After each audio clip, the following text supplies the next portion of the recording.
Semangat pagi semuanya. Terima kasih telah bergabung dengan channel IBMW, Media Belajar Bareng Finance, Research, dan Hospitality. Kita membahas metodologi penelitian MAP dengan topik Big Data Analysis pada bagian 1 pada sesi 26. Selamat mengikuti. Kita mulai dengan pemahaman tentang Big Data. Umumnya, Big Data merujuk pada data dalam jumlah besar yang sulit dikelola, diolah, atau dianalisis menggunakan alat dan teknik tradisional. Big Data sering diukur dari beberapa dimensi yang dikenal dengan istilah 3V atau bahkan 5V, yaitu volume, ukuran data yang sangat besar, seringkali dalam ukuran terabyte, petabyte, atau bahkan lebih besar. Velocity, kecepatan data yang terus-menerus masuk, baik secara real-time maupun batch.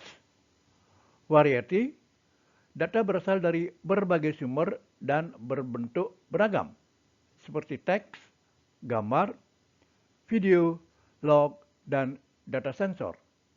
Veracity, tingkat keandalan atau kualitas data. Value, nilai yang bisa diperoleh dari pengolahan data tersebut. Secara umum, jika data yang Anda miliki mulai mencapai ratusan gigabyte hingga terabyte dan lebih, serta memiliki karakteristik variasi dan kecepatan tinggi, maka sudah dapat dikategorikan sebagai big data.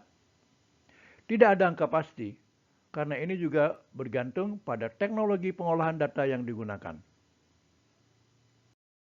Kita lanjut dengan teknik analisis.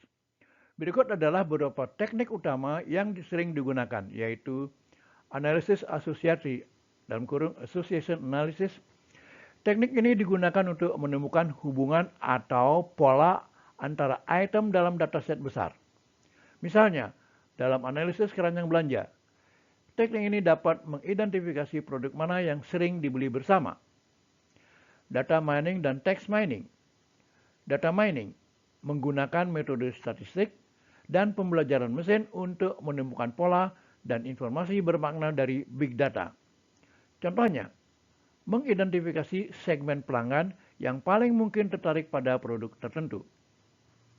Text mining menggali informasi dari teks tidak terstruktur, seperti komentar di media sosial atau ulasan produk, untuk mengidentifikasi konsep, topik, dan kata kunci penting.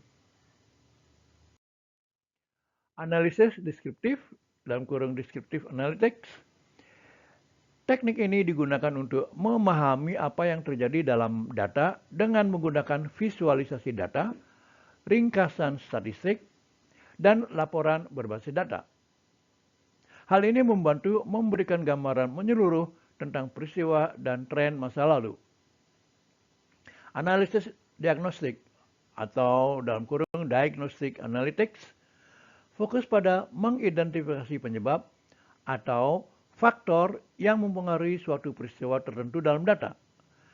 Teknik ini menggunakan analisis kausalitas dan analisis akar masalah untuk memahami mengapa suatu kejadian terjadi. Analisis prediktif, dalam kurung predictive analytics, menggunakan data historis untuk memprediksi apa yang mungkin terjadi di masa depan. Teknik ini sering menggunakan pembelajaran mesin untuk membangun model prediksi yang membantu dalam pengambilan keputusan bisnis. Analisis statistik menggunakan metode statistik untuk menganalisis data dan menemukan pola atau tren. Hal ini termasuk regresi, analisis varians, dan uji hipotesis. Pembelajaran mesin, dalam kurung machine learning, menggunakan algoritma untuk mempelajari pola dari data dan membuat prediksi atau keputusan tanpa pemrograman eksplisit. Contohnya, model klasifikasi untuk mengidentifikasi apakah email adalah spam atau bukan. Pemrosesan bahasa alami, dalam kurung Natural Language Processing. Teknik ini digunakan untuk menganalisis dan memahami teks dalam bahasa alami. Contohnya, analisis sentimen untuk menentukan apakah ulasan produk positif atau negatif. Visualisasi data menggunakan alat visualisasi untuk membuat data lebih mudah dipahami. Grafik, peta panas, dan diagram interaktif membantu pengguna melihat pola data dan tren dalam data. Demikian akhir dari sesi ini. Bila menurut Anda sesi ini bermanfaat, silakan tekan tombol subscribe, like, dan share sebagai dukungan dan pemotivasi untuk pengembangan channel ini. Terima kasih dan sampai jumpa.